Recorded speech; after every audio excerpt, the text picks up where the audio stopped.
Ladies and gentlemen, can I please have your attention? I am that dude, Bodkins. Patty to patty. It's ridiculous. No way. There's nobody else out there. He's your guy. Give a big round of applause for the one and only BodkinShow. I'm going to repeat that again, folks. I didn't stutter. Welcome to the Bodkins Show.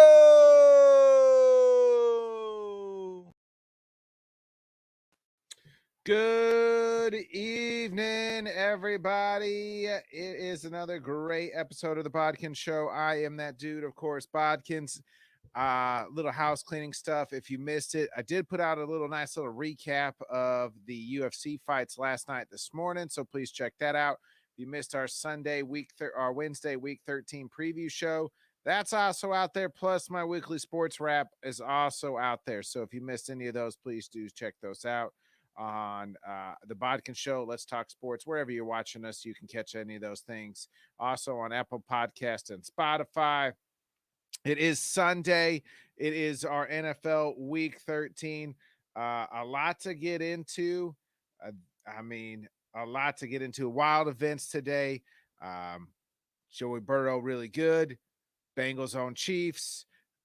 Aaron still owns the Bears. You know, speaking of the Bears, of course, I got to bring on my guy, Craig with a K.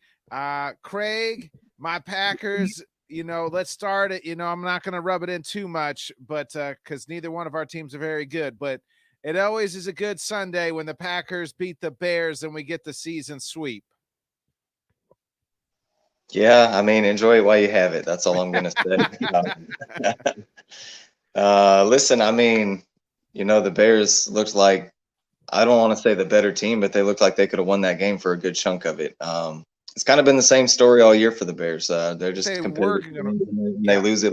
That's kind of what we do. I'd say the most concerning thing for me right now as a Bears fan is just seeing Justin Fields continuing to make the late turnovers, man, throwing those picks late. But outside of that, I don't know. I wanted the Bears to win. Of course, I was rooting for the Bears. I picked the Packers to cover on the show. That was without Justin Fields playing in my mind. I probably would have took him if I knew he was going to play. But I don't know. I didn't expect to win this game, but I do think that, like I said in the pre-show, man, the tables are turning in the North. It's not quite there yet. The first half was incredible. It was a close game. I thought you guys were going to win all the way up to the first half. It took a fourth down for the Packers to kind of go for it on fourth down. There at the end of the half finds Christian Watson. Christian Watson's got 8 touchdowns in his last 4 games. Caught a pass, run a pass today. Justin Fields, I did what I thought he would do. He just doesn't have a whole lot of help offensively other than himself. No weapons to speak of. There's Monty, obviously, but no offensive, wide receivers like Chase Claypool. I think that's a move for next year, not so much this year. Well, and the Bears, they went out and got Claypool like that was supposed to be something, but then you lose Darnell Mooney. So how much better did you really get? How much better did his weapons really get? Personally, they probably took a fall off. I'd probably take Darnell Mooney out there over Chase Claypool. Yeah, at least Mooney knows the whole playbook through and through, been with the team the whole time. And now people can double Claypool if that's what they want to do. Not saying that's what they're going to do. Fields did throw the interception kind of towards the end of the game that kind of sealed it. Jair was able to pick it off. That kind of sealed it. And, hey, Aaron said, hey, this is my home away from home. Yeah, I don't know. I don't take too much into any kind of cryptic stuff, but Aaron Rodgers almost seemed like he was giving the farewell there at the end of the game. So, you got to expect he'll be back there next year, but who knows? Yeah, that's a good question. Obviously, for your sake, you hope this was Aaron's last ride in Chicago, huh? Personally, I do, but at the same time, I feel like kind of with the improvements we've seen with Justin Fields, if we can get, a decent team around him, I feel like we can beat the Packers and what they have going on right now. The Packers, moving forward, don't necessarily scare me at the moment. with what they've got going on. I mean, the Bears have a bunch of draft picks and a bunch of money to spend. So I feel like next year we've got to have a better supporting cast around Justin Fields as long as the kid can stay healthy. I mean, I think we should be better next year. I don't want to go as far as saying as a contender, but I think we could be a playoff contender next year. I don't know. I think maybe another year away. I mean, you could be like the line. I feel like the Lions are there, and I think Green Bay can be there next year too. I mean, this is just a bad, depending on what happens with the whole Aaron Rodgers situation. It's just been a bad year. Offensive line's been banged up. We've had some injuries. They haven't performed as well as we wanted to, but another year with Watson, Dobbs, and you know, again, you see what you can get in the draft. But I don't think either one of these teams making the playoffs this year. I know Green Bay's still somewhat in it. Minnesota looked to, you know, they clinched the division, and we'll get into their game a little bit later today. But we might as well just, you know, we won't get into any other the Packers Bear stuff, but we had to talk, you know, as the Packer versus the Bear, we had to, you know, right off the top. So why not, you know? Yeah, I mean, it's me and you. I mean, what other way we can lead a Sunday, Bears Packers Sunday off, you know? Exactly. It was a nice win for the Packers. Where they got 5 wins, and 2 of them are against the Bears, one's against the Cowboys. So again, between you and Kenny, my team comes out on top in the round robin of the 3 of us. So I'll take that victory. It's not much, but it's, you know, a little bit to hang my hat on this year. Yeah, I was talking to a buddy of mine that's a Bears fan, and we were talking about, you know, if the Bears lose out and they get around that number 2 pick, I mean, shoot, trade out for somebody that wants to come grab one of these quarterbacks. I mean, that could be a big deal for a team rebuilding like the Bears, you know. But at the same time, man, I mean, if any Sunday you could beat Green Bay, you'll take it. So, I mean, of course, Bears fans can talk the tank all they want, man, but we were all rooting to beat the damn Packers today. Well, yeah, you know, and it doesn't matter. Like, as bad as our season's been, you know, I want to beat the Bears every time, you know, like that's the key. And I was thinking, man, so like in the beginning of the year, we were kind of debating. You said the Bears were going to win 3 games all year. I said, man, the Bears are going to win 3 out of the first 7. And it's the crazy thing is neither one of us were wrong. Yeah, right. Yeah. Exactly. Yeah, neither one of us was wrong on that one. So, I mean, they could probably win another couple games. The Bears could, but you know, I mean, the Packers aren't playing much better, and I don't know if they'll win another game. They got Detroit again, and the way Detroit's look, they're going to be tough to beat. At least that game will be in Green Bay. Seems like we struggle. You know, when we catch Minnesota, maybe they won't have much to play for. Yeah, the Bears. I mean, there's not a game on the schedule that they'll be favored in. I mean, so I know we play Buffalo, we play Detroit, we play Minnesota. So I mean, losing out's a very big possibility for Chicago right now. Which I mean, I think right now the way the projections look, if Chicago were to lose out, then they do get the number 2 pick. Houston would get the number 1 pick, and I'd be all for it, man. I mean, you know, the RG3 package, the Trey Lance package, if the Bears could get something like that to move out of that number 2 pick, that'd be huge. I mean, the Bears are in a rebuild, so trades like that. I mean, look what they've done. You know, look what they did for the Rams when they traded out for the RG3. Look what Miami's done with the picks they got. Yeah, I was gonna say, look what Miami for trade. Yeah, because then you could use those picks to trade for players, a la what Miami's gotten. You know, they turn that into Jalen Waddle, Tyreek Hill, and Bradley Chubb. Right. So I mean, as much as the losses hurt right now, I feel like I mean, losing out long term could be something great for the Bears. Yeah, let's go ahead. Let's get into this week's game. Enough of this Bears Packers talk. 2 teams again, are not going to make the playoffs. So let's start. We got to start on the old Thursday night game. Bills Patriots. Craig, is it? I mean, the Patriots is it over? The Patriots dynasty, as we know, over. They lose 24-10. The Bills pretty much handle business here. Josh Allen, 22-23, 223 yards, 2 touchdowns. James Cook, 14 carries for 64 yards. Stephon Diggs, 7 receptions, 92 yards, and a touchdown. not much, no offense to speak of the Patriots. Are Pat's dynasty? Pat's dead. I mean, they've now 6-6. I don't think they're making the playoffs now. Yeah, as tough as the AFC looks, man. I mean, it's hard to see the road to them getting in right now, especially, I mean, you alluded to it, man, no offense. The way that offense looks, you look at the stat sheet and it's, Mac Jones is doing Mac Jones stuff, but look, the eye test on the football field tells me that Mac Jones has regressed since last year, not progressed. So I don't know. I don't know how long this Mac Jones experiment goes in New England. That'll be interesting to see moving forward. The Patriots defense is, I mean, what the Patriots defense has kind of always been. Patriots defense is good, but that offense, I mean, you alluded to it, no offense, man. And I mean, right now, Buffalo, here in the near future, in the next 5 years, Buffalo don't seem like they're going anywhere. Miami don't seem like they're going anywhere. The Jets seem like they're, on the upswing. They're getting better. So, I mean, to say the New England dynasty is over, I mean, I almost feel like that's a safe bet. I mean, there's no more dynasty there, Yeah, looking at the Patriots' remaining games, so they're in this playoff race. They got the Cardinals next week on Monday night. That's a game that, I mean, right now it's a pick'em. It's a pick'em game. Then they host. Then they go to Las Vegas. The Raiders are on the uptick. They've won 3 in a row now, and then after that, I don't think they win a single game. They got the Bengals, the Dolphins, and then the Bills again.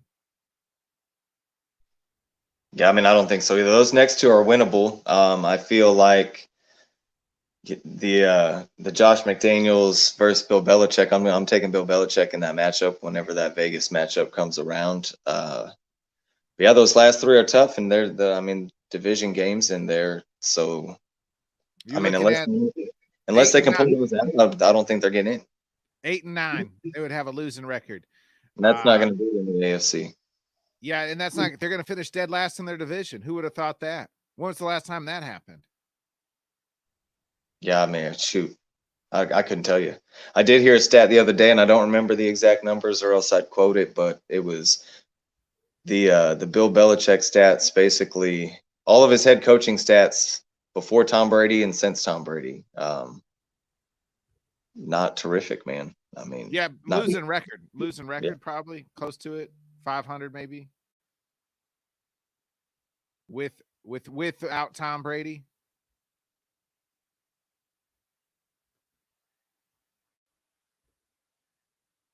Right? You think that's their 500 losing record with Tom Brady? Yeah, I'm pretty sure it was under 500 without Tom Brady in his head coaching career.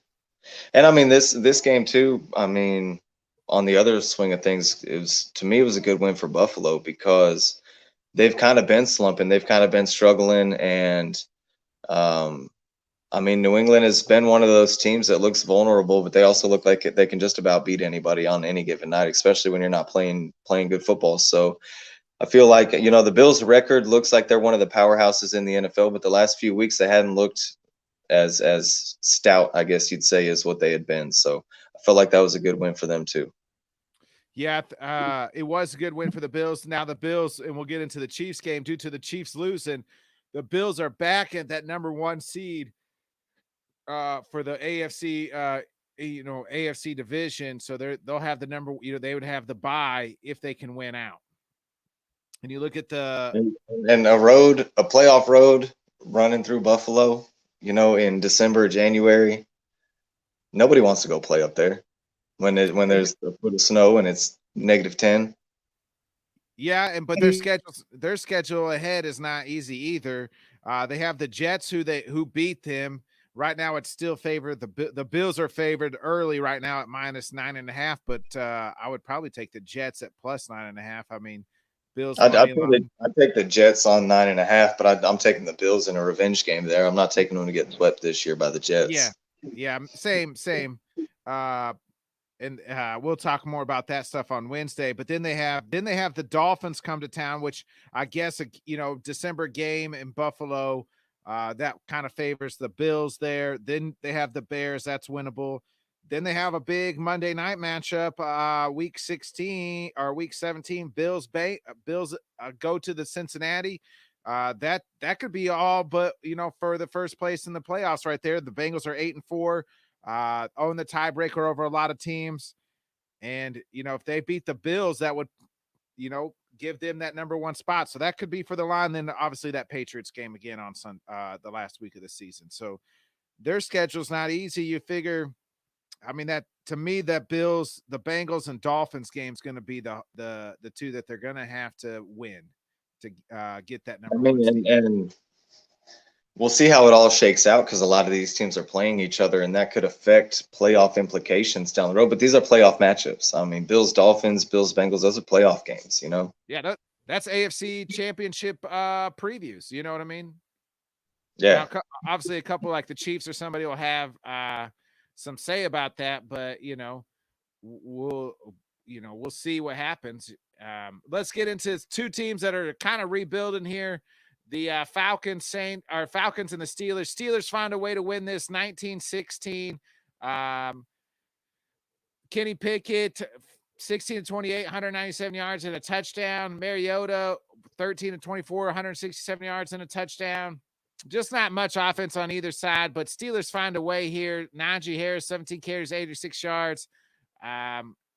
You got any thoughts here on Steelers, Falcons? It seems like the Falcons' playoff hopes. The Bucs will probably lose and continue to give the Falcons hope as they lose, even though they lost today. Well, the fact that the Falcons have hope just tells you how bad the Bucs are, because you watch the Falcons play, it's not a playoff team. I mean, and that's obvious. I feel like I took Pittsburgh to win this game because I thought. I mean, I think I put it in the comments that this was going to be, my hot take was this was going to be Kenny Pickett's best passing game of his, young NFL career. But like you said, man, just no offense. The Steelers found a way to win. Since TJ's been back, that defense is different. I mean, he's definitely just makes that whole side of the ball different. And Atlanta 19 points, I feel like that's what you expect out of Pittsburgh. So, if the defense can hold you to less than that, then they got a pretty good chance to win.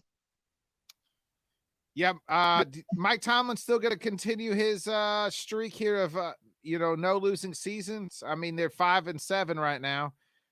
They're I don't think so. They just got some tough games down the road. I mean, we'll get into the Ravens and Lamar's issue, but I think they still got to play Baltimore, still got to play Cincinnati again. No, they're done with Cincinnati. They got to play Baltimore twice. Once next week. Then they got the Panthers. They got the Browns and the Raiders. So man, that's actually almost doable. Mike Tomlin might. I mean, they might be able to go 500 with that schedule. That's what. So let's say you give them a split against the Ravens, right? I'll say they probably deserve a split against the Ravens. Yes, and with Lamar for sure, I'll give them a split. Yeah, and we'll talk about Lamar being banged up. Not serious, but he could miss some time, is what they're saying. That game's next week, so that game favors the Steelers right now. In fact, the Steelers are favored at by -1.5 on the early line there. So you split that game. That gives you now you're 6-7. You beat the Panthers. That's they should beat the Panthers. Now you're 7-7. Then you got to beat the Raiders. That's another winnable game. Now you're 8-7. Doable. Then if you lose to the Ravens again, you're 8-8. And then you got the Browns to finish it off for the last week of the season, and you can finish 9-8. Yeah, I mean, it's possible. It's possible. I don't know. It's such a toss-up with Pittsburgh because they could lose to Carolina. I mean, they could lose. They could lose to Carolina and the Raiders, and they could finish 4 games under. So. Like I said, man, TJ being back though, I mean that the odds of them being able to hold, Carolina Panthers to less than 20 points, I think they could probably do that. Can they hold the Baltimore Ravens if Lamar don't play to less than 20 points? I think they could probably do that. They could probably. I don't know. I mean, it's doable. If I had to bet money on it right now, though, I'm gonna say no, that they finish under 500. Yeah, it'll be interesting. I hope they do because I think that's a nifty stat, and they're a rebuilding team still. But We'll see with the Steelers. I mean, neither one of those teams matter. From two teams that don't really matter to maybe the early game of the day, the Jets. I mean, they went into Minnesota and almost came all the way back. They were down almost 2 scores, make it 22-27. Mike White had a couple chances to win this game. They couldn't quite get it in. Only 1 touchdown and 6 red zone trips for the Jets. That's what cost them this game. But Mike White, 57 pass attempts for Mike White. That's just too much to me. 369 yards. Xavier Knight, 15 carries for 90 yards. Garrett Wilson, 8 receptions for 162. Kirk Cousins, 21-35, 173 yards, 1 touchdown. Dalvin Cook, 20 carries, 86 yards, and a touchdown. And then Justin Jefferson, 7 receptions, 45 yards, and a touchdown. Minnesota continues to find a way, but Jets look good still in a loss. Yeah, I mean, the Jets still, I mean, they lose to the Vikings and Mike White stock still kind of goes up, I guess. But you said it, man, Mike White throwing the football almost dang near 60 times, man. I just feel like that's not the recipe for the Jets to win the game.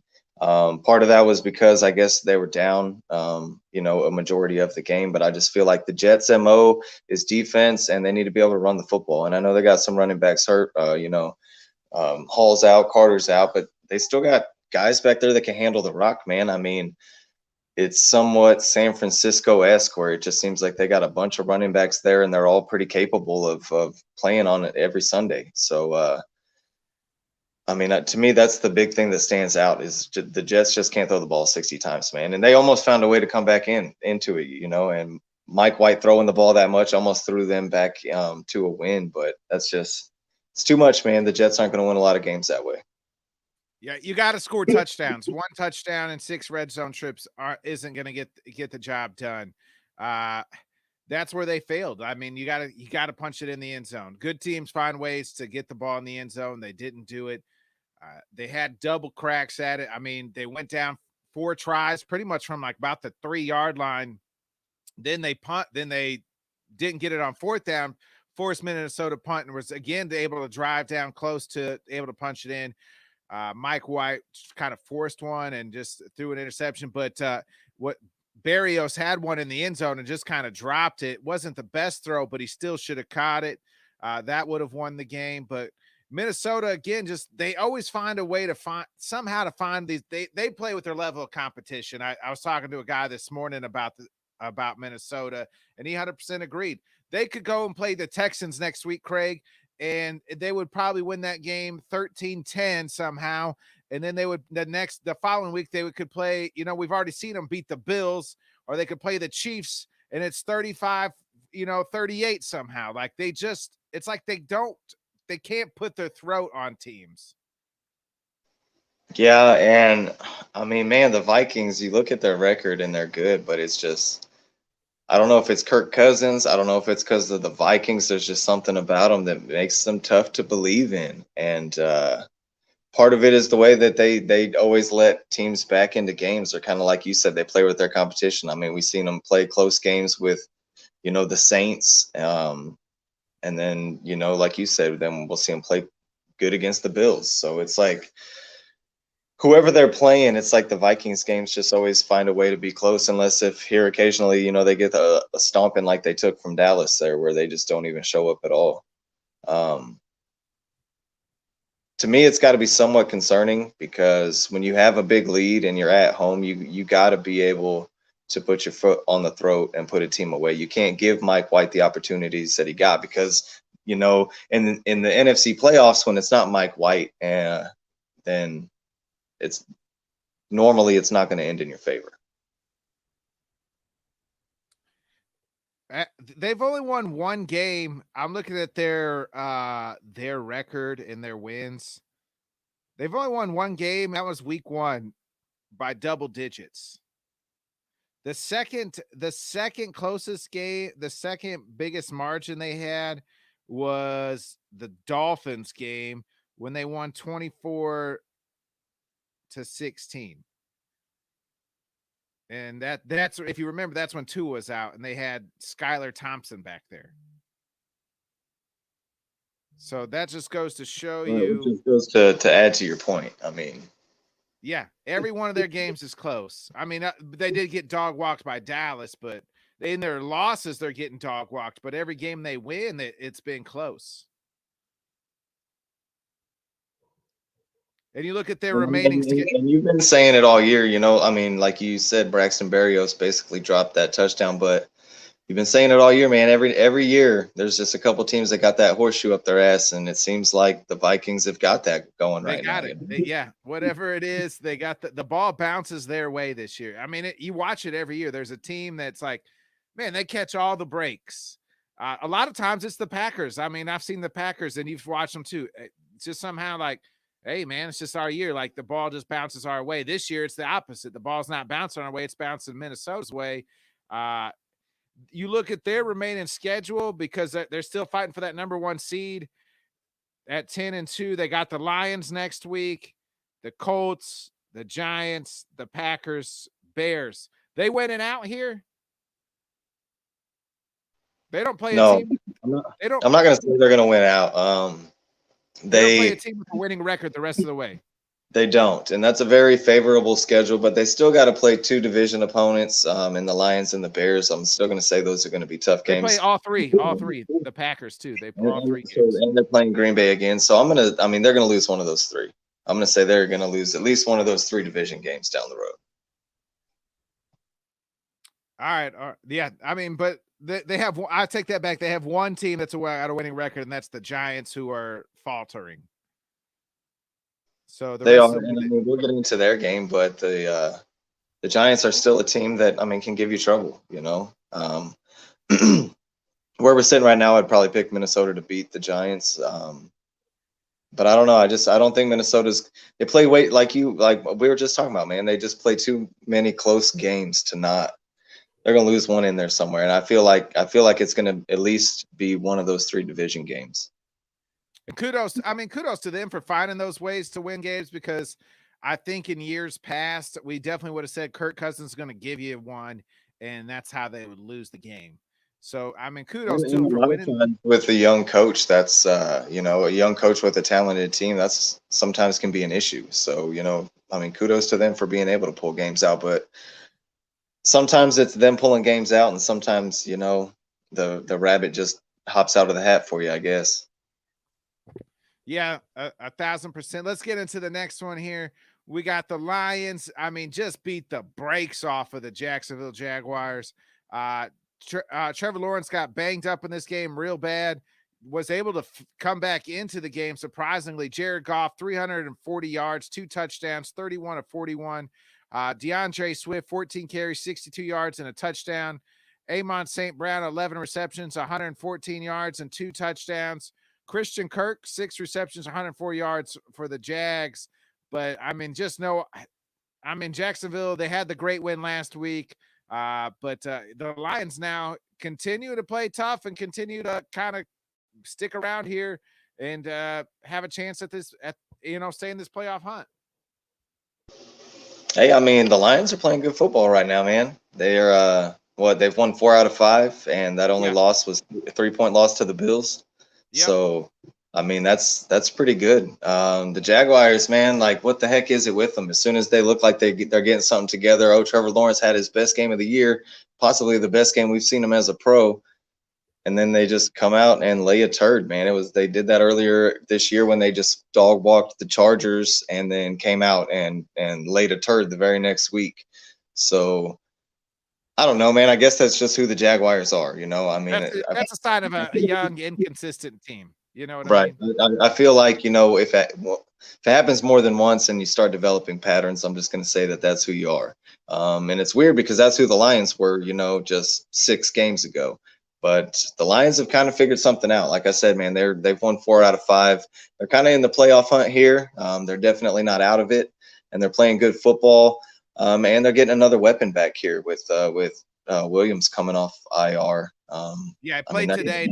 Didn't do much, but now didn't do much, and he probably won't here. But shoot, man, it's another weapon to kind of put into the offense out there, So I think Detroit's one of those teams right now that nobody really wants to play. They're playing good football, and they got some weapons out there. Yeah, they're 5-7 right now. And you look at their remaining schedule, they got the Vikings next week.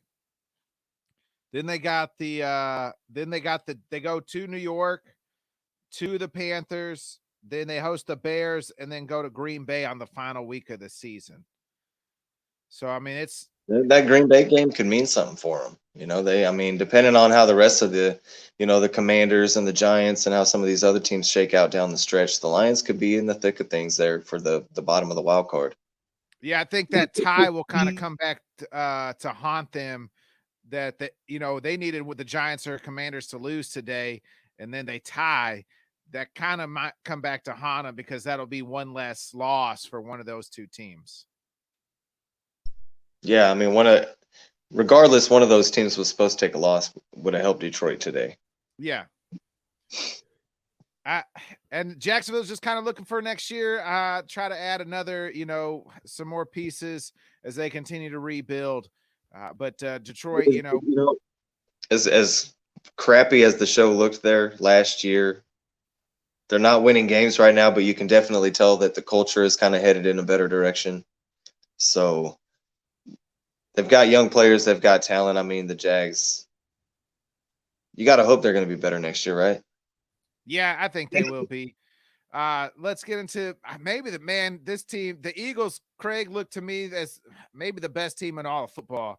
Last week they did it running the football. Today, the A.J. Brown revenge game. And by God, did he get his revenge. The Eagles beat down the Titans 35-10. Jalen Hurts, 380 yards, 3 touchdowns. Miles Sanders, 10 carries, 24 yards, and a touchdown. Again, A.J. Brown, 8 receptions for 119 yards and 2 touchdowns. I mean, they stopped Derrick Henry. Derrick Henry only 11 carries for 30 yards, Craig. He was outrushed by Ryan Tannehill, who had 3 carries for 34 yards. This game, I mean, I thought the Titans could win this game. By God, I was dead wrong. I've got to give more credit to the Eagles here. This team looks like a real legit football, like a Super Bowl contender. Yeah, I took Philly to win, but I took the Titans to cover, man. I thought this game was going to be somewhat of a dogfight. The Eagles kind of exposing the Titans here, man. The Titans are like 28th or 29th against the pass, and they're like 3rd against the run. So, if you can throw the ball, that's where you're going to beat Tennessee, it seems like. And that's why kind of going into this matchup, man, Philly's bread and butter has kind of been, getting things going on the ground and having that opening up the pass game. So I really thought this was a game that was just going to be close, be a dogfight. But when you can jump out and only let them hand the ball to Derrick Henry, 11 times? Yeah. And you can throw the ball, if Jalen Hurts throwing the ball for 380 yards that against that Titans secondary, and you can jump out on them and Derrick Henry just can't get fed, man, then the Titans, they just don't have enough strength in the passing game, I feel like, to come back and to win games like this or to compete in games like that. I saw a stat today. I don't think they've beaten a winning team. Or they're like real close to, like, they have a losing record against winning teams, but like a 500 record against they're below 500 against winning teams, and then like above 500 against losing teams. I'm gonna double check that. What's your thoughts on Jalen Hurts? Is he your MVP, number 1 MVP candidate right now? I think if season ended today and we're voting, I think that's where my vote goes, man. He's just played phenomenal, and whenever they need him to do stuff with his legs, he's doing it, and when they need him to be able to do it with his arm, he's doing that too. He's showing he can beat you all over the football field. I mean, man, it helps with all the weapons they got. I mean, Philly's loaded, but I think just the numbers he's putting up and the way that they're playing, and then the record, I mean, that always has something to do with it, man. Whenever you're the best team in the NFL, your team's the best team in the NFL, and you're the quarterback of that team, I mean, your name's going to be in the MVP talks. And the way Jalen Hurts is playing, it's tough not to give it to him. Yeah, the Titans only have 1 win against a winning team, and that's the Commanders. And I don't even know if the Commanders technically have a winning record yet. I think they do. So there's that. So, I mean, they're just beating on the bad teams, which that's what you're supposed to do. But that spells trouble for you in the playoffs because that's when you're playing the elite teams. Well, when you're playing the bad teams, if those bad teams can't score, then you can pound Derrick Henry, and that's kind of their recipe, you know. And I mean, let's be honest, the good teams in the NFL, look around the NFL, man, the good teams can score, and they got weapons on offense. And if you can score, and like I said, man, the Titans just losing AJ Brown was huge. They lost AJ Brown, they drafted Treylon Burks and brought in Robert Woods. That's a downgrade. You know, they just don't have enough firepower. Yeah, but Burks is coming on. He got banged up today. Hell of a catch, and he was dead afterwards, concussion. But he's been coming on the last few games. Has been banged up. Now, obviously, he's not AJ Brown level yet, but he could be there eventually if he can stay healthy. But you're right. The Eagles, to me, Jalen Hurts looks like he's MVP, especially if they can continue to win. What I like about he's like against the Packers last week, he did it with his legs. Today, he did it with his arm. So he shows you that he can do it both ways. Yeah, and I mean, like I said, just the numbers that you're putting up at the primary position in the sport on the best team in the league. I mean, that's got MVP written all over it. Yeah, I don't know what his MVP plus it had to been plus. I mean, what do you think his bet was? Plus, I mean, it had to be pretty high for MVP, right? When they're doing the preseason voting for gambling. Yeah, I mean, it had to be fairly high. I think there was a lot of people high on Jalen Hurts, but I mean, the odds, if you're going to bet on him to finish MVP, I feel like if you put money down on Jalen Hurts and he wins it, you're coming out the right way. Especially if you did it in the offseason. That's what I'm saying. If you did it now, it's probably plus, still 500 or something, maybe 200, maybe less, probably 200, 300 at this point because we only have about a month left of the season. But if you would have put that in August, I mean, there's people like myself didn't think the kid could throw the damn football. But by God, he put his work in and he's proved everybody wrong. Yeah, and there was just a lot of other names you look around in the NFL, Pat Mahomes, Josh Allen, Joe Burrow, these guys, I mean, their odds all would have been better than Mahomes is still kind of there, I think. Took a little hit today. Maybe Joe Burrow to me is on the rise.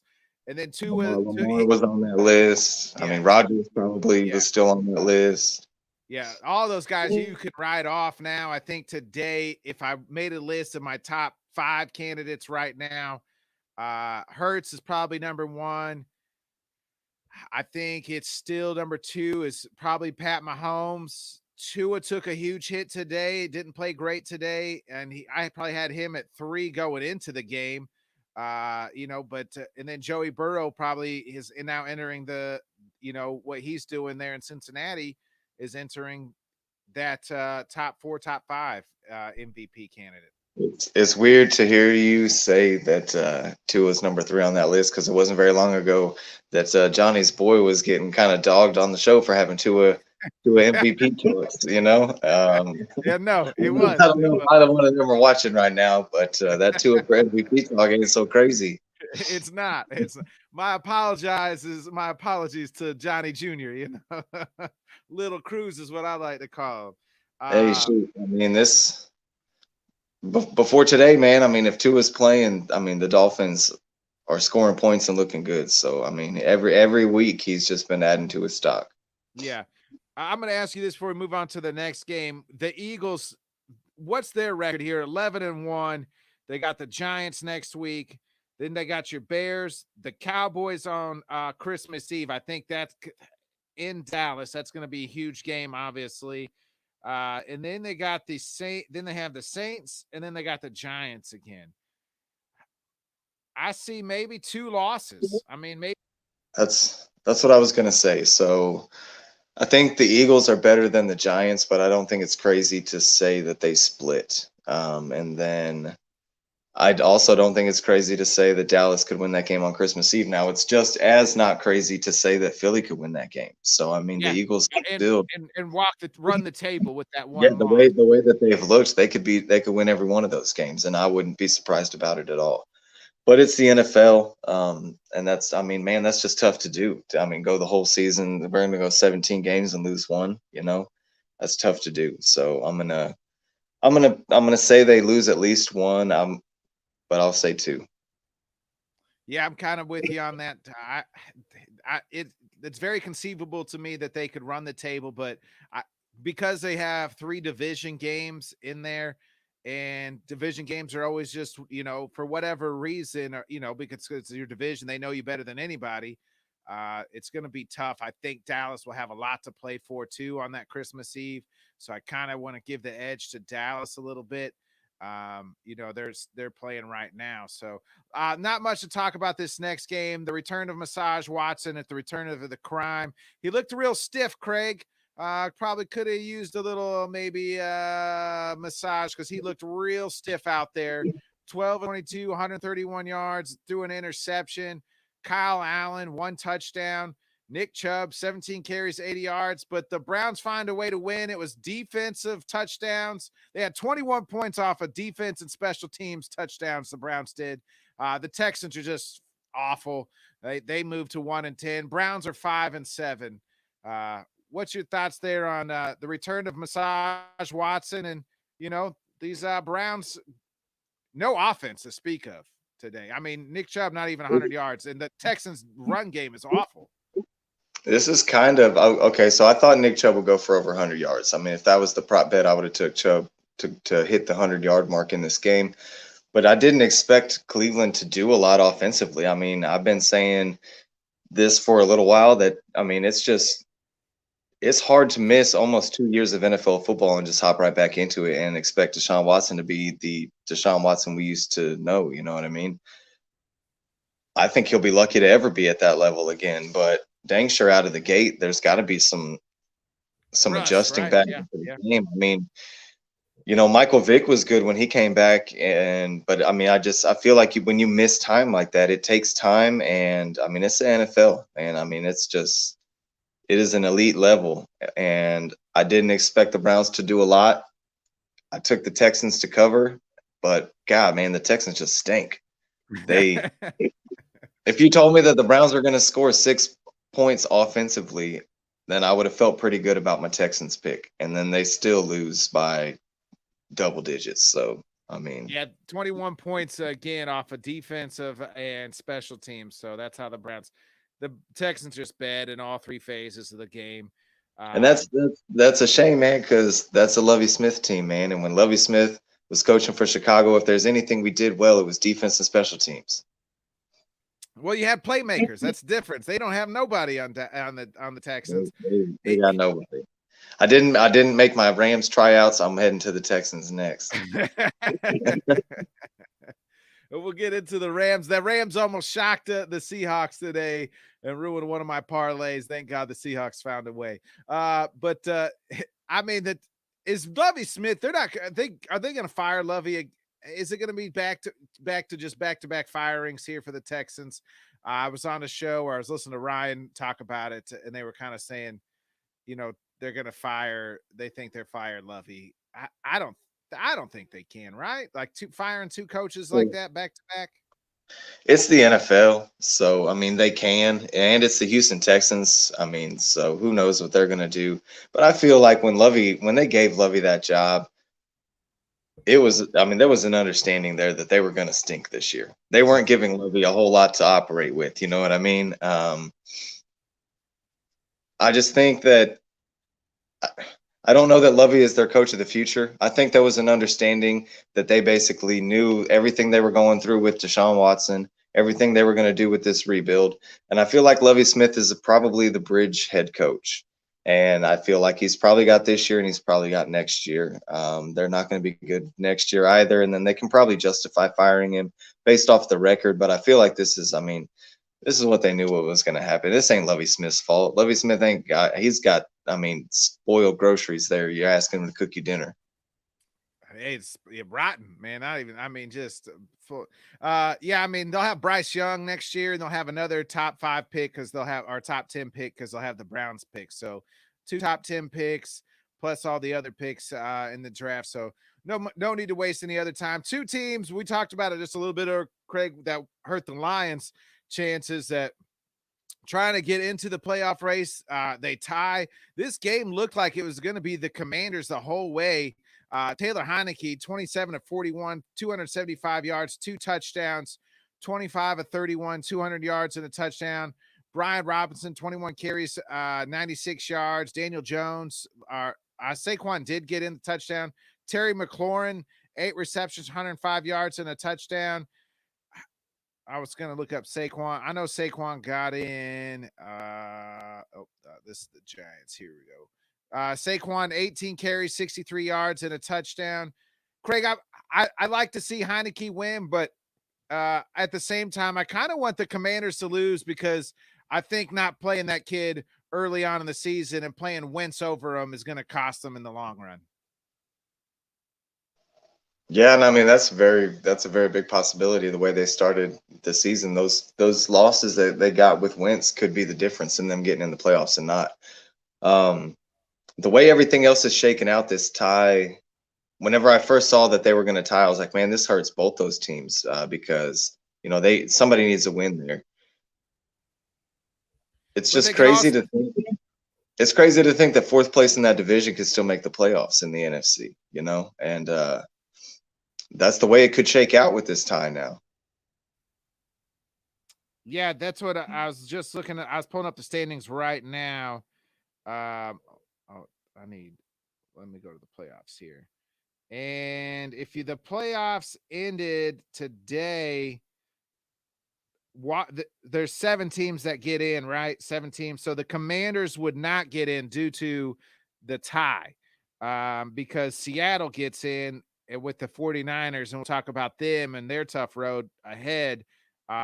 Took over Seattle's spot at 8-4, and Seattle's 7-5. So the Commanders, that tie does hurt the Commanders going forward. Because if they win that game, they're in the playoffs and the Giants aren't, and the Giants are sitting out. So at this point, they need Seattle to lose. Yeah, well, they got to win out. So you look at their record. They have a bye week next week. The Commanders do. Then they play the Giants again. Then they got the 49ers with looks like Brock Purdy is going to be leading the way. Then they have the Browns, and then they have the Cowboys. The Commanders could win out outside of maybe that Cowboys game. I mean, they could win out. They could also lose a few of those games. Well, Chase Young will be back now, especially I think he played today, and then they had, then they'll have the bye week, so he's more healthy. I mean, they could lose to the Giants. I feel like that was proven today. As close as that game was, I mean, it could go either way. They could lose that game. Then we'll get into the 49ers game today too. But I mean, even with Purdy playing, that they could lose that game. The Commanders could lose that game to the 49ers, and then they could lose to Dallas. With that defense, yeah. I mean, it's again one of them things. And then you look at the Giants. They have the Eagles next week. I think they'll probably lose that game. Then again, the Commanders. Then they have the Vikings, the Colts, and then the Eagles. They have a tougher road ahead to me than the Commanders do. Yeah, I mean, it'll be interesting. I feel like with the tie this week, that next Commanders-Giants game, that's a big one. Yeah. What's your thoughts on the whole tie process? I absolutely hate it. There should be a winner. I mean, do these teams tie just due to, honor the World Cup in the soccer? I mean, that's just kind of what I'm thinking. I hate the tie as well. But I mean, what do they do? Do we go to college and start giving them the ball at the 30? Or well, that's what I'm asking you. What if to fix it? What do you think? What do you think should happen? I don't know. I don't know that I have the right answer for that, because what worries me is, I guess, baseball. It worries me with kind of how they've gotten a little gimmicky, and I would really hate for it to turn into, both kickers got to kick from the 20, and if they make it, then they got to go to the 30 and the 40 and the 50, or, what's the process? Do they do it like college and just start giving the offense the ball at the 20 or the 30? And I mean, I think you play. I think, to me, you play the full quarter, and whatever the score is whatever the score is. And then if it's still a tie like this game, you just play another quarter again. A double overtime. So what happens what happens if you get into a game where they're just, the only flaw with that is what happens if you basically go to quadruple overtime. In football, you're going to start losing dudes. Hey, fucking play it out, my friends. And I don't want to hear about this is the thing, what they'll say, right? What about player safety? What about player safety? I don't want to hear about bullshit about player safety. You added another fucking game to the schedule. Don't tell me you care about player safety. Don't give me that shit. You guys don't. So all the struggle they had to do to get that extra game with the week in between, they're not going to make it to where there's a possibility that you're going to basically play a doubleheader. Hey, man, that's on them. Then win the fucking game. Win the goddamn game. That's what that comes down to. So just get rid of the clock and just play till someone scores. No. I keep the clock. Play a full quarter like they do in basketball, half a quarter. Let's just say you play half a quarter like they do in basketball. And then you play another if it's still tied after that. Quarter, right? Huh? It almost had to be the full quarter, right? Half a quarter. A team can a 7-8 minute drive. That's it. Game over. Hey, man. Hey, stop them. Yeah. That's what it comes down to. It's almost back to the sudden death rule. But I'd rather do that and play the full quarter or half a quarter. Play half a quarter. If you're still tied, you play another half a quarter. That's 8 minutes. If you do 8 minute quarter. Yeah, I don't know. Like I said, my biggest fear is that it gets gimmicky at some point. That's not gimmicky to me though. That's not. But like you said, the player safety always becomes an issue. So I feel like they don't mean it. But I just feel like there's at some point they're going to do something to where like the game just can't keep going. You know what I mean? So then it gets gimmicky. What are you doing? You pulling a dude? After 5 minutes, you lose a dude. Now we're 10 on 10. Then we're 9 on 9. No. We're not doing that. I know we're not doing that, but I'm just saying. Just like in baseball, they're taught. Oh, we're gonna put a man on second. You know what I said? They ain't never gonna fucking do that. That's stupid. Well, guess what we're doing now? We're starting damn 10th inning with the man on second. They didn't do that in the playoffs. They quit doing that, and they don't do it in the playoffs. That's what I'm saying, though. Just keep playing. It needs to be half a quarter. And that. Why is the NFL? I guess in hockey they do it. Have ties, or even in the World Cup there's ties in the pool league. But come on, we're better than that. You know what I mean? Be better. It's better than ties. We should have no ties. I think playing half a quarter. That's my pick. Speaking of half a quarter, this next game, I wish we had to watch only half a quarter. Well, that's all the Broncos play is about half a quarter, Craig. There's no need to talk about this. The only thing out of this game, really, I'm not even going to read the stat line. Lamar gets hurt. Tyler Huntley finds a way to score the last game-winning touchdown here. Ravens pull it out, move to 8-4. Broncos still stink, 10-9.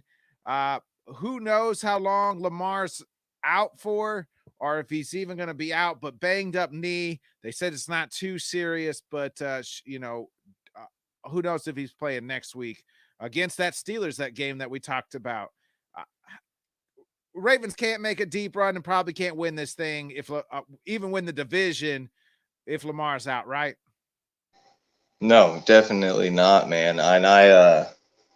And the Ravens were my Super Bowl pick, and I've been staying on that train. They've had flat tires with Dobbins and Bateman and guys going down, but Lamar's a transmission, so they lose Lamar, that vehicle's broke down. I'm hopping on a different ride. So we saw them last year without Lamar, man. They're competitive, but they're not a Super Bowl contender without Lamar Jackson.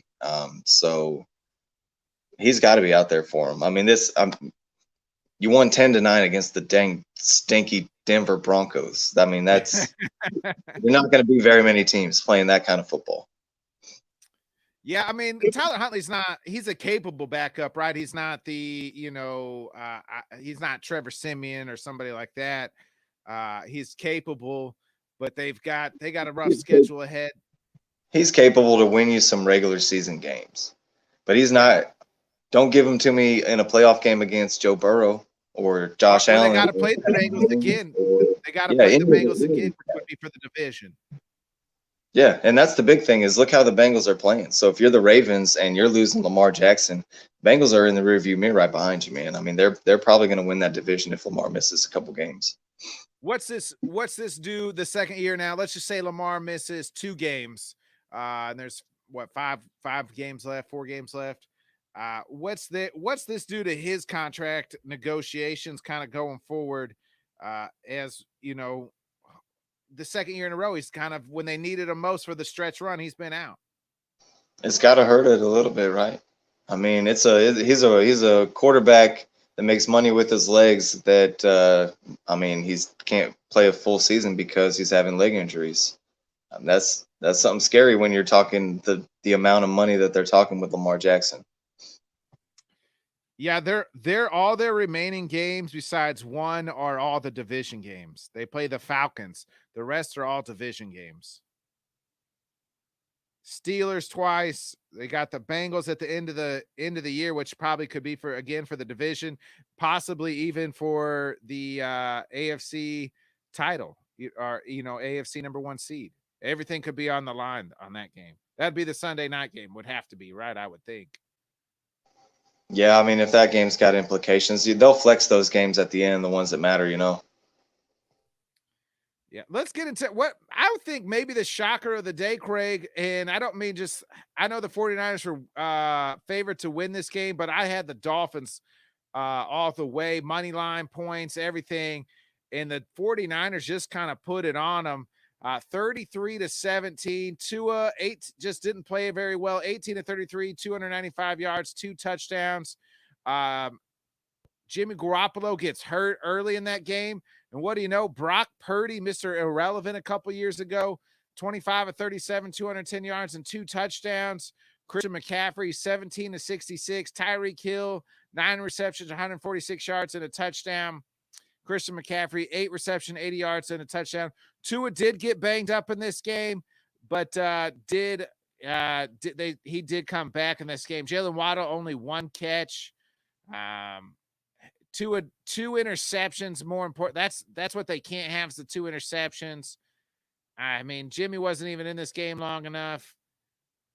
What's your thoughts here? I mean, the teacher beats the pupil again and shows them how it's done here. The 49ers defense looked like the real deal. Yeah, man. So I took the 49ers to win and cover in this one. But if you would have told me Jimmy G was going to get hurt early in the game, I would have not made that pick. I mean, I would have definitely not put my money on Purdy as the quarterback. But man, San Francisco has weapons everywhere on the offensive side of the ball. The quarterback just has to be able to get the ball into their hands. And like you said, man, that defense is for real. And they've been proving it week after week. And coming into this game, everybody was kind of saying, yeah, that defense has looked for real, but they haven't played nobody like Miami. They haven't seen the speed like Miami. And, they showed up for the test today. So the 49ers losing Jimmy G is a huge, huge hit. And to me, that definitely hits my confidence in them as a Super Bowl contender, but it doesn't really hit my confidence in them as a playoff contender. I see this a lot.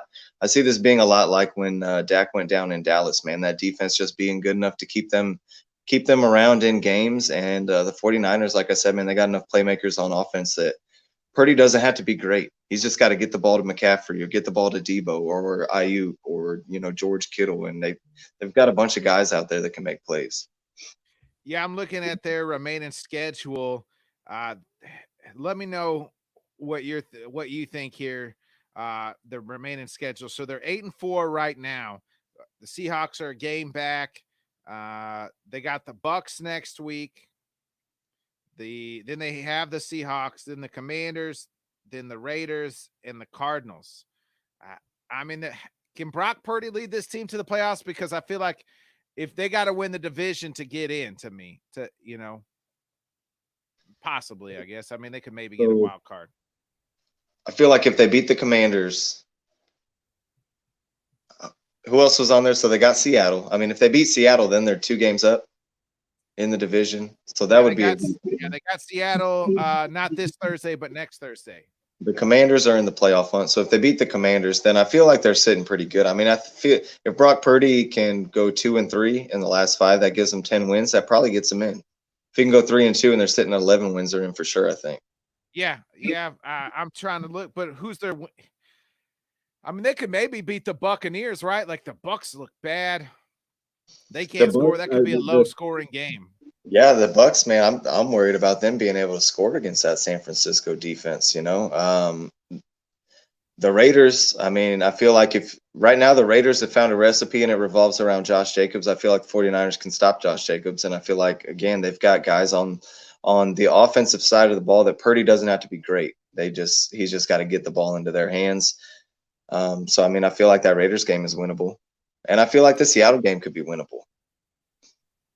Yeah, Walker was banged up today. Speaking of Seattle, we'll jump right into their game.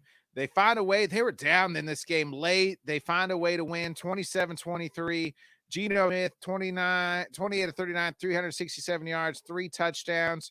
John Wolford, 14 of 26, 178 yards. Cam Akers, welcome back to the league, buddy. 17 carries, 60 yards, and 2 touchdowns. Again, no. I mean, DJ Dallas had the bulk as Walker got hurt. Tyler Lockett, nice game, 9 receptions, 128 yards, 1 touchdown.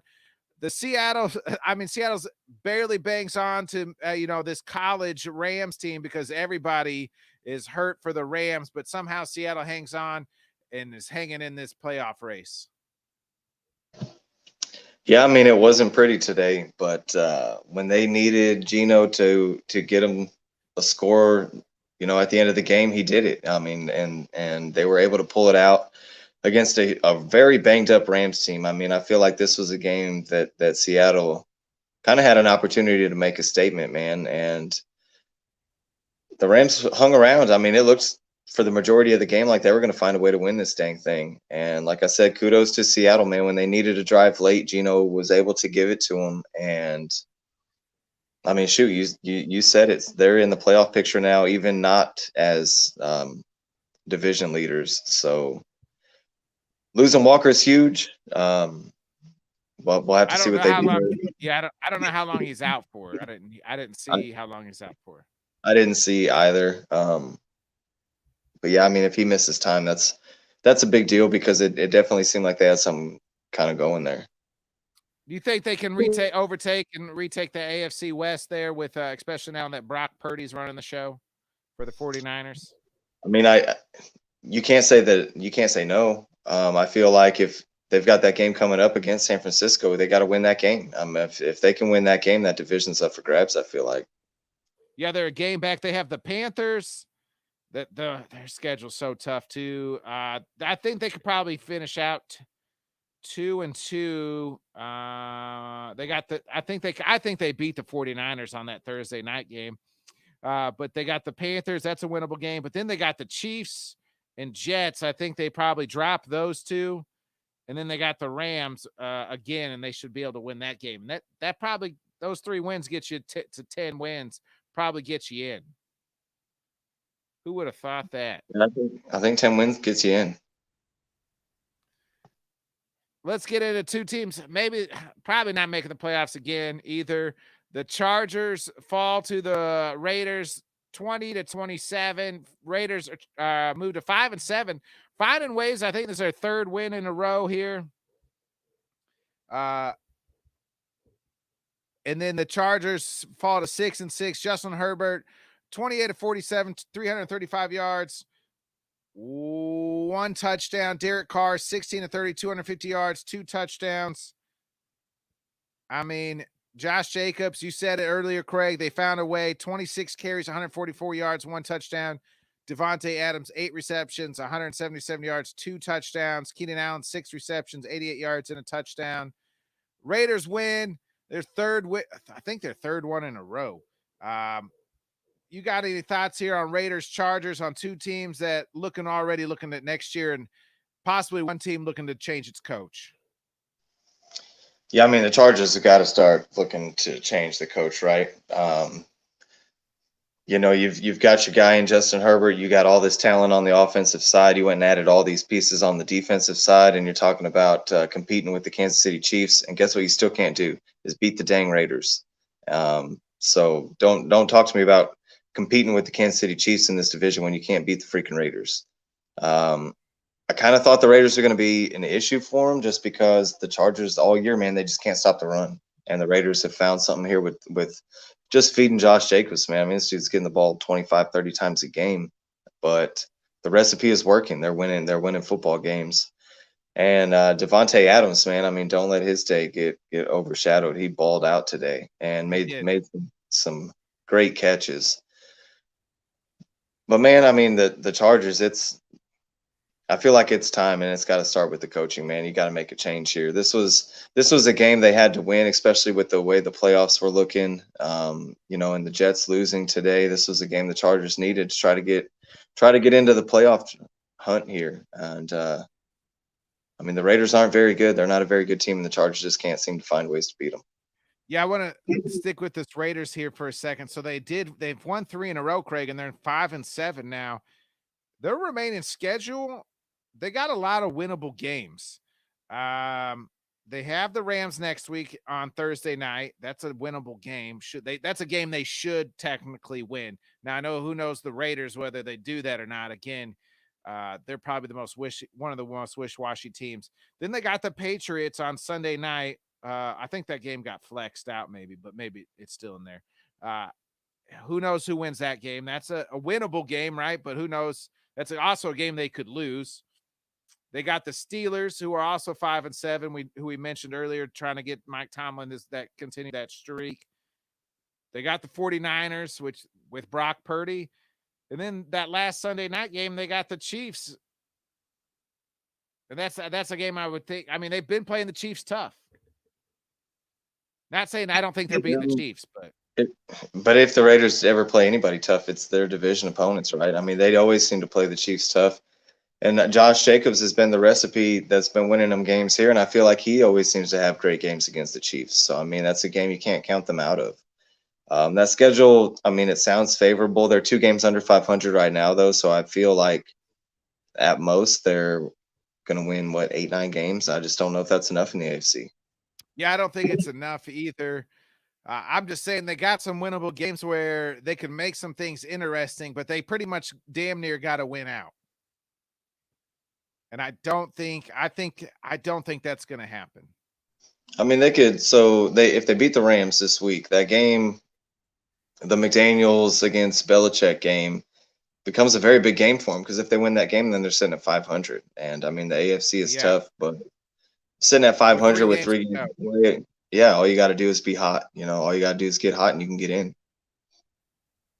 Speaking of hot, nobody's hotter than Joey Burrow and the Bengals, Craig. I mean, they haven't lost since that bad Monday night game against the Browns. After that, they've just been red hot. They handled the Chiefs. Craig, this is the 3rd time they beat the Chiefs in the calendar year. Who would have thought that? 27-24.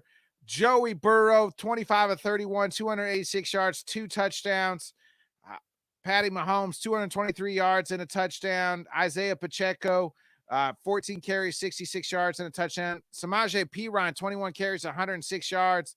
Jamar Chase, 7 receptions, 97 yards.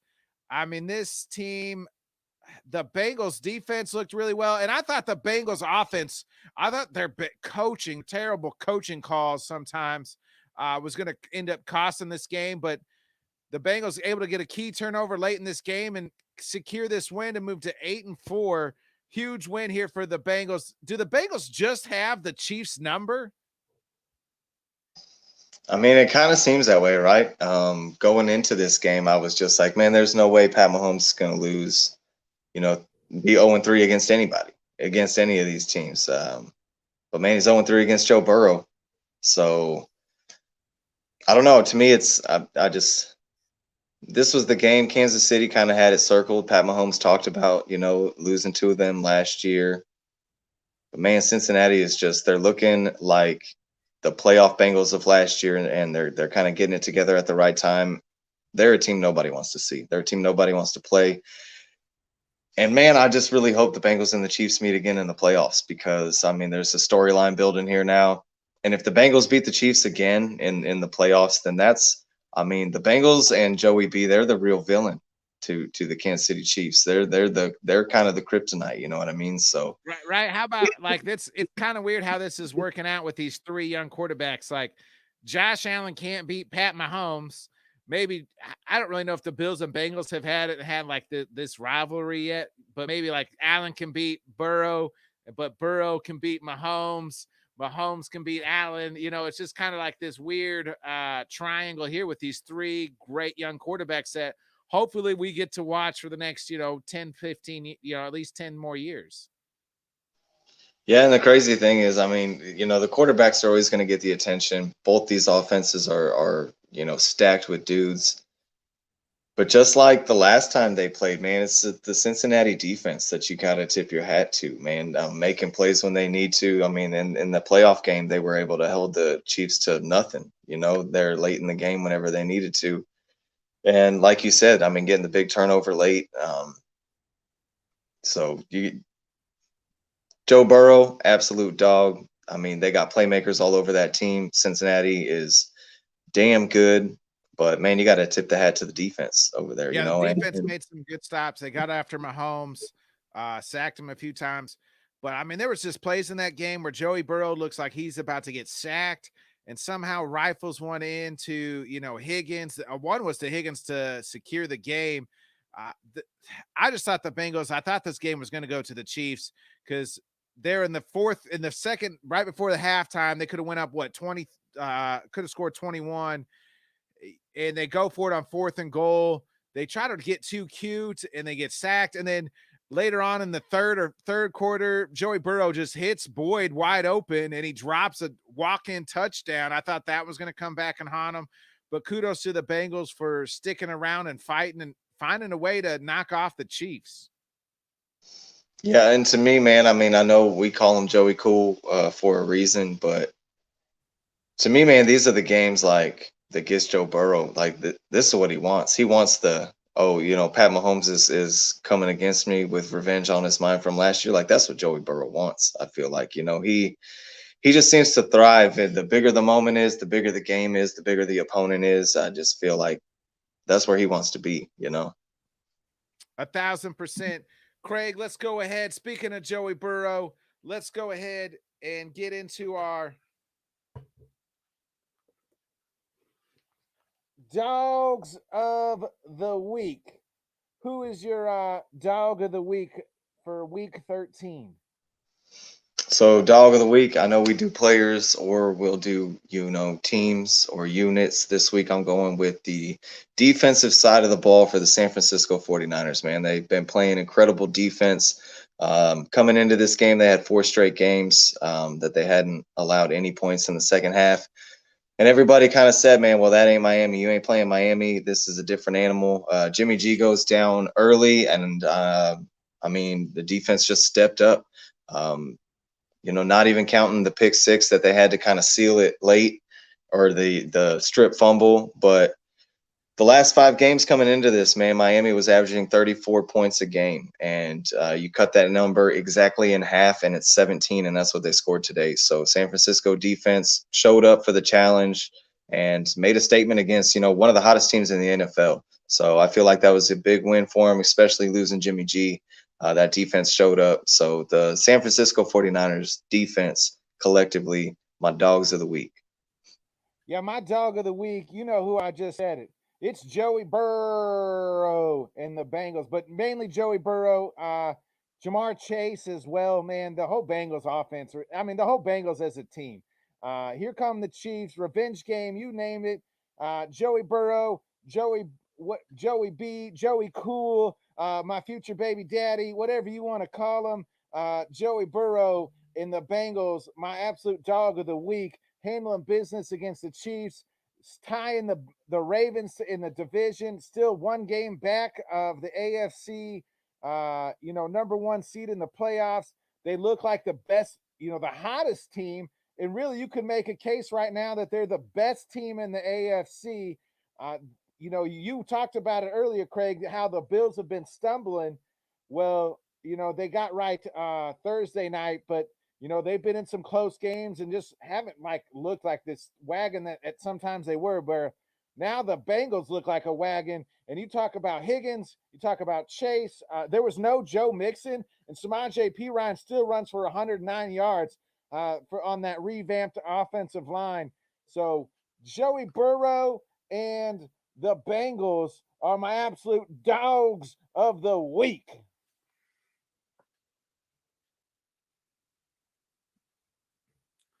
So on the flip side, Craig, you know what it is. There's a dog in every game, and then there's somebody who absolutely just shits the bed. Who's your big old turd of the week? So I was kind of torn on this. Originally, I was going to go with the Jags because they just give us this false hope and then come out and lay a turd afterwards. But the more I thought about it, the more I thought the Jags are kind of supposed to stink, and the team that's not supposed to stink that might have kissed their playoff hopes away. I mean, mathematically not, but losing to the Raiders today was the freaking Chargers, man. The Chargers just coming into the season, stacked up all this talent on defense, had all the pieces on offense, got the franchise quarterback, and for whatever reason, every game their coach is leaving points off the board, going for all these fourth downs. Half of them they make it, and you're like, oh wow, genius. Well, guess what? Half of them they don't make it. So, and then he looks like a freaking idiot. And there was a couple times where they could have just took 3 points, and they went for it, didn't get it, and ultimately ended up losing a game to the Raiders. Whenever they are a game out of the playoff spot coming in, this is a game that you need. Like I said earlier, you come into the season talking about we're going to compete with the Chiefs. You can't even compete with the 5-7 Raiders. So the Chargers as a whole, most importantly, Staley, my turds of the week. Yeah, my turd is the week. I'm going to go back to the game that was your dogs, and I'm going to go on the flip side, and that's just the Dolphins.